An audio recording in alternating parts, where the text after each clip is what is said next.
In 2010, Lexus discontinued its SS Coupe. Fans went nuts and they clamored for a replacement ever since. Well, in 2012, Lexus gave in just a little bit and released the LF-LC concept. Was this a concept, or was it going to actually become a production rig? Well, when 2018 came around, we found out what the truth was with the release of the 2018 Lexus LC.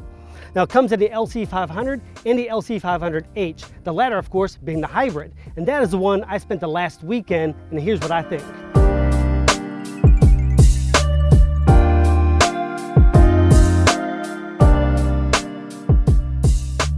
Starting up front here, you've got your Lexus spindle grille. Some people love it, some people hate it. Personally, I fell in love with it when Lexus released it. I thought it was a nice change from the old style Lexus grille. Moving out to the outside, you have your triangular headlights that swoop down into your vertical marker lights. It also includes your turn signals. Coming on the side here, you have this impossibly long hood with the 21-inch wheels that are pushed out to the corners. Come a little bit further down the side here, you have your flush door handles. When you walk up to the car and unlock it, these pop out and give you access to the car. And of course, moving back, you walk into the signature LC rear shoulders. These stick out nice and wide, give the LC a nice signature look that makes it stand out in the crowd.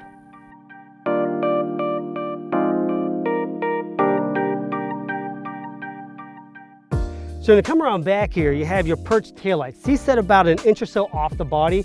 The reason Lexus does it is, well, look at them. They're pretty sharp looking. You have your red taillights up here. Down here, you have your verticals. These cover your turn signals and hazards. Now, to come to the center of the back end, you can tell all your lines point one place. LC500H on the Lexus badge. Lexus wants you to know who made this sexy car.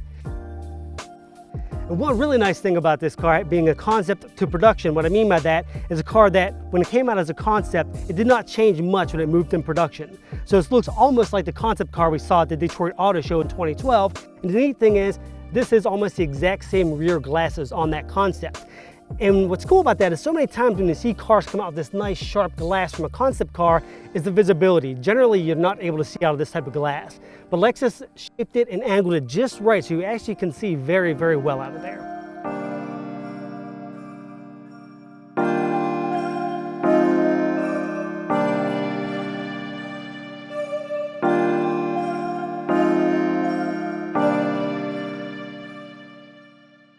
So when you get to the inside of the LC500H, for the most part, the wonderful styling carries on. You have a nicely styled interior, you have dead cowhide everywhere. I swear every square inch of this car above the hip line is just slathered in cow skin. I do what's called a Where's Waldo test. Anytime I get in a car, it's a pretty expensive Where's Waldo test, but I'm checking for any hard chintzy plastic the automaker may have stuffed somewhere, just hit it somewhere to try to save some money. But really anywhere above the hip line, which is where you want leather to start, because you don't need leather down by your kicks, but anywhere above the hip line, it is just luxurious upholstery. You have leather everywhere. You have your suede here, suede up top on by the steering wheel. Up on top here, you have an Alcantara headliner. This is actually an option. It's part of the touring package. And what's more is your semi-inline leather seats are also super comfortable, which is pretty rare for a car like this. Sports cars and luxury tours generally tend to have a little bit too much bolstering and hold you a little too tight. These ones let you move around a little bit, but still hold you in place. Now the problem is once you get to the back seats, that all goes away. The back seats are extremely tight. They're all of 32.5 inches of legroom, which if you're anywhere above 5'6", you're twisted up like a pretzel. And even my 7-year-old son could barely sit behind my 4'11" wife. And my 3-year-old son, the poor kid, every time I put him in his car seat, he got a nice feeling of this Alcantara headliner every time I put him back there because I smacked his head each and every single time.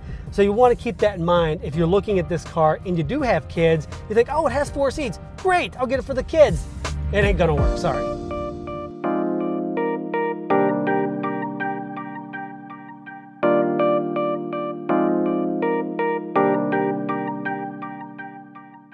Now let's talk a little bit about technology. The LC500H is literally rolling technology, and this thing has all the bells and whistles in terms of the powertrain. And when you get inside the cabin though, the technology scales back a little bit more than you'd think. Now it does have most of the things you need. It has your 10.3-inch screen up front here that is very crisp, very clean. Rear view camera, that's all well and good, that works well, but there are some things that are a little iffy. One thing that Lexus keeps on doing, and I keep on giving them crap about it, is this remote touch interface. This is by far the worst infotainment system in any car. While they have improved it over the past couple of years, they got rid of the frustrating little joystick and replaced it with more of like a laptop mouse pad.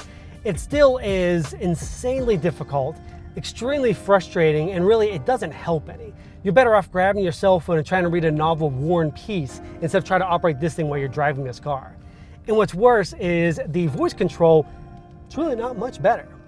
Now, I talked about the sound system also. While it is good, it sounds great. The problem is the acoustics in this car. 915 watts in maybe an SUV will sound great. Once you take that 915 watts and squeeze it into this little tiny cabin, the acoustics kind of go away. And it's almost more eardrum damagey than it is helpful. So you might want to think about that when you're going for the optional audio system. You might want to just stick with the base system because from what I'm understanding, it is actually very good. Another flaw in this car is the fact that it does have perforated seats and they're super comfortable. It lacks the ventilation that most luxury cars have, especially at $102,000.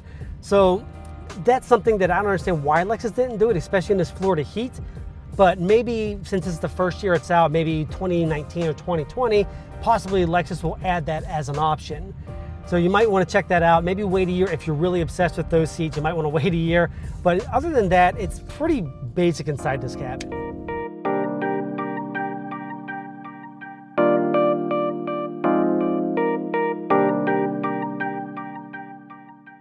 So let's talk about what really makes the LC500H different than its LC500 sibling, and that's its powertrain. The LC500 has a V8 engine with 471 horsepower, whereas this hybrid model is a 3.5 liter V6 mated to a multi-stage hybrid drivetrain. So what that does, it gives you the ability to have the performance, so it has 354 horsepower and 369 pound-feet of torque. That doesn't sound like much, but with that hybrid engine, what you get is the instant torque of the electric motor. So when you really gun it, it takes off super quick, and despite having so much fewer horsepower than the 500, this is actually only 0.3 seconds slower to 60 miles an hour than its V8 powered sibling. Now you are getting some trade-offs there. This has a CVT transmission, whereas the V8 one has a standard, I think it's an 8-speed transmission. But what's cool about this CVT is it doesn't drone, number one. It has 10 simulated gears, so instead of droning on like most CVTs do, this one actually shifts. And backing up this CVT is a traditional 4-speed transmission. Yes, we're bringing back the 1990s and putting a 4-speed transmission in cars now. Actually, what it's there for is to give you more of a sport feel whenever you're accelerating from a dead stop. So that 4-speed transmission is your initial transmission, from my understanding, and then the CVT kicks in after that. There is a bit of a technological dance they do along the way. I'm not sure how all that works, but that's how it happens in the seats. Now, what you do get with this V6 is you're lacking that V8 growl that comes from the LC500. But what this does have is simulated engine noise. I understand why they do it. They want it to sound cool. They want it to sound like the V8. I understand it. But it sounds like you're playing a video game. And I love racing games. I have my racing game at home. I play it every day. But I don't want to hear that in my car. If you want to pipe in noise, go ahead and pipe in noise from the V6 instead of piping in some weird fake Ferrari sound that sounds like it came straight from a video game. Now, talked about the engine. The engine's great. You're getting some trade-off there with the horsepower, but you are getting great fuel economy. This gets 30 miles per gallon combined compared to the LC500, which I believe is somewhere around 20 miles per gallon combined. That's all well and good, but now we're going to talk about handling. This is where the LC500H kind of falls a little bit. It does handle okay. It's a luxury tourer. Some call it a sports car, but it really is a luxury tourer. It's not designed to carve up the corners. It's designed to feel comfortable and handle corners respectively.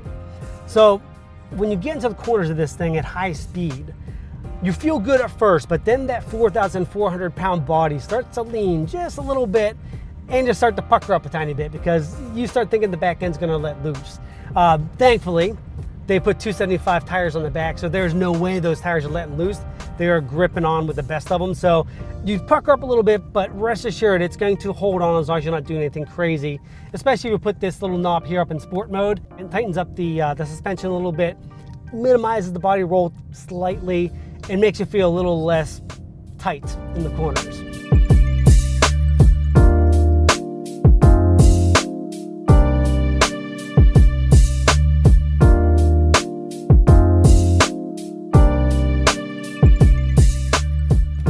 So what do I think? If I had $102,000 burning a hole in my pocket, I wish I did, would I buy the Lexus LC500H? As much as my wife would probably divorce me, yeah, I think I would. And this car does a whole lot of stuff really, really well. Doesn't do anything great, doesn't do anything perfectly, but it's got 354 horsepower, plenty of power, plenty of acceleration. It handles okay.